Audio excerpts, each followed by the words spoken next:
मुर्दाबाद, खनन विभाग मुर्दाबाद, जिला प्रशासन मुर्दाबाद, जिला ट्रैक्टर संचालक संघ जिंदाबाद, अररिया जिला ट्रैक्टर संचालक संघ जिंदाबाद, अररिया जिला ट्रैक्टर संचालक संघ जिंदाबाद।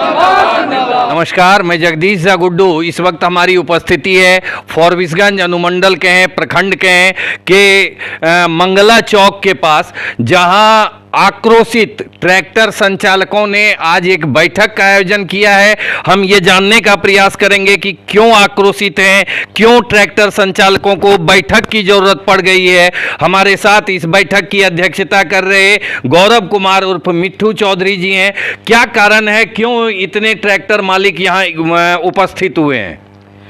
अररिया जिला प्रशासन और खनन विभाग की दमनकारी एवं शोषण नीति के खिलाफ एवं सरकार के तुगलकी फरमान, जैसा कि उन्होंने हर जिला को टारगेट दे दिया है कि इलेक्शन से पहले हमको इतना करोड़ रुपया का राजस्व का वसूली ट्रैक्टर को पकड़ के दिया जाए। किसने आपको बताया कि राजस्व वसूली का टारगेट मिला है?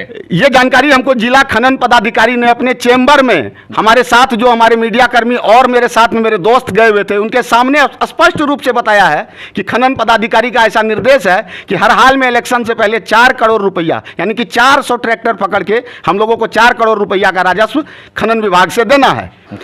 और इसके चलते हम लोग जो है किसान या व्यापारी लोग अपने खेत से या अपने बगल अगल के गड्ढा से कहीं से अगर दरवाजे पर कीचड़ हो जाता है या अपने फैक्ट्री में कीचड़ हो जाता है तो एक आध टेलर मिट्टी या बालू काट करके लाते हैं, तो उसके लिए हम लोगों का ट्रैक्टर को पकड़ करके 1,04,000, 1,10,000, 1.5 लाख रुपया तक फाइन किया जा रहा है, जिससे हम समस्त संचालक जो है वो पूरी तरह से आक्रोशित हैं। और इसी के विरोध में आज हम लोग यहाँ पर एक ट्रैक्टर संचालक संघ की नींव की स्थापना हम लोग यहाँ पर रख रहे हैं और संघ के माध्यम से हम लोग इस दमनकारी तुगलकी फरमानी सरकार का विरोध करेंगे। और आने वाले समय में अगर सरकार ने हमारी बातों को नहीं सुना, नहीं रखा, तो इसका खामियाजा आने वाले इलेक्शन में इस सरकार को दिखा दिया जाएगा।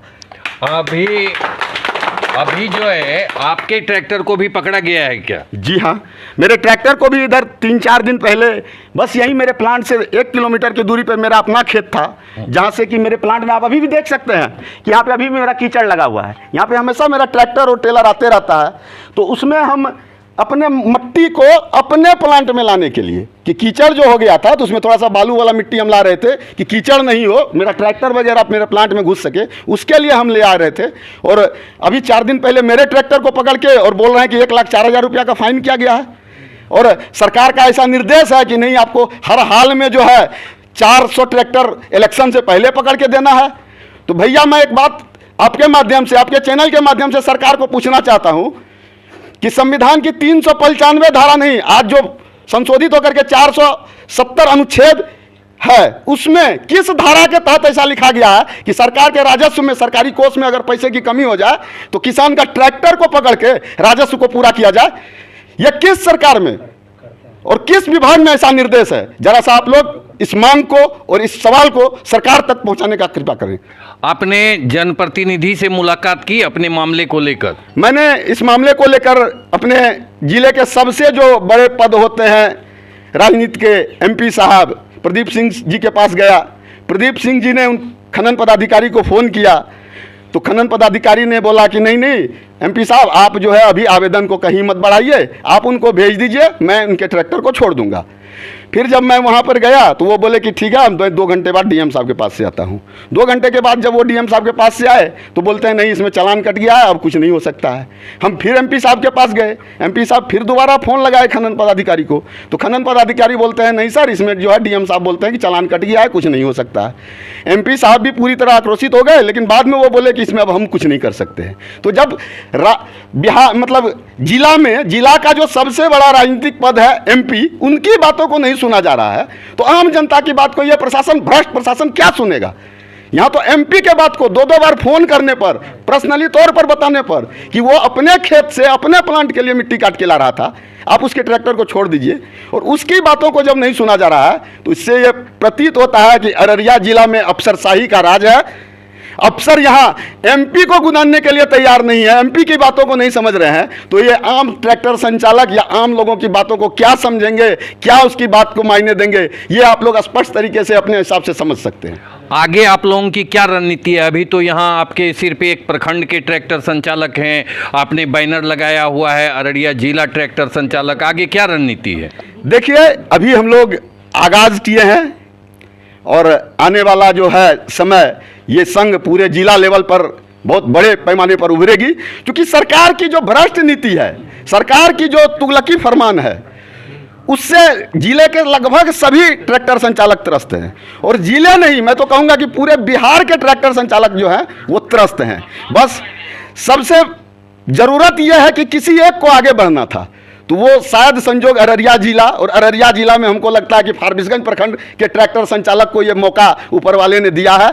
हम लोग जिस तरह से, जिस रणनीति से अपने संगठन को और अपनी बातों को आगे पहुंचा रहे हैं, आप देखिएगा कि आने वाले समय में पूरे जिला नहीं, पूरे बिहार से ये आवाज़ आएगी कि ट्रैक्टर संचालकों के साथ जो ये तुगलकी फरमान है, जो ये दमनकारी नीति है, इसको सरकार वापस ले, नहीं तो इसका खमियाजा आने वाले चुनाव में उनको दिखा दिया जाएगा। बिहार की जनता उसको दिखाने के लिए पूरी तरह तैयार है। सरकार को अभी भी समय है कि अभी भी वो अपने इस फैसले पर विचार करे। और हम किसान आदमी हैं, ट्रैक्टर कौन रखता है? हम लोग अरबपति करोड़पति उद्योगपति नहीं हैं, हम लोग किसान आदमी हैं, खेती करते हैं। खेती धान का सीजन में या गेहूं का सीजन में या मकई का सीजन के बाद जो हम लोग का ट्रैक्टर बैठ जाता है, तो हम लोग किस्त कहाँ से देंगे? 12,000, 15,000, 20,000 रुपया महीना का किस्त है। तो उसको किस्त को देने के लिए हम लोग को कहीं मिट्टी इधर से उधर करना पड़ेगा, बालू इधर से उधर करना पड़ेगा, ईंट उधर से उधर करना पड़ेगा। नहीं करेंगे तो हम लोग किस्त कहाँ से देंगे? तो इसके लिए हम लोग को सरकार से मेरा एक ही मांग है कि सरकार हम लोग की बात को सुने। और हम लोग किसान आदमी हैं। आप कहते हैं कि हम किसान को इतना प्रोत्साहित कर रहे हैं, अरे आप किसान को प्रोत्साहित कर रहे हैं और ट्रैक्टर पर 1 लाख रुपया फाइन लगा रहे हैं, ये कौन सी प्रोत्साहन है? किसान ट्रैक्टर से मिट्टी नहीं काटेगा, बालू नहीं इधर से उधर अपने खेत से करेगा। अब हम लोग का क्या है कि फ्लड इफेक्टेड एरिया है। आप देख सकते हैं कि यहाँ से 2 किलोमीटर उधर परमान नदी है, यहाँ से ½ किलोमीटर भी अगर नहीं बीतेगा तो यहाँ पे नदी है, फिर उससे ½ किलोमीटर नहीं जाइएगा तिरसकुंड में, वहाँ पे नदी है। हर साल यहाँ बाढ़ आती है। बाढ़ आने के बाद क्या होता है, नदी के पानी के साथ में बालू आता है, जो कि हम लोग के खेत को पूरा भर देता है। अब वो बालू अगर किसान काट के अपने खेत से नहीं हटाएगा तो वहाँ खेती कैसे करेगा? और अब अगर किसान वहाँ से बालू काट के हटा रहा है, खेती करने के लिए अपने खेत को खेती के योग्य बना रहा है, तो आप उसके ट्रैक्टर को पकड़ के 1 लाख रुपया फाइन कर रहे हैं, 1.5 लाख रुपया फाइन कर रहे हैं। ये कौन सी नीति है? सरकार को स्थल निरीक्षण के बाद ही इस तरह का फरमान लागू करना चाहिए। ये एसी में बैठ करके, पटना में बैठ करके जो फरमान, तुगलकी फरमान लागू कर देते हैं, तो इसका अंजाम सरकार को भुगतना पड़ेगा। इसी के साथ इस वीडियो को यहीं समाप्त करने की इजाज़त चाहता हूं। आप सबों को दिल की गहराई से प्रणाम, नमस्कार, सलाम, आदाब, सत श्री अकाल कहता हूं। जय हिंद।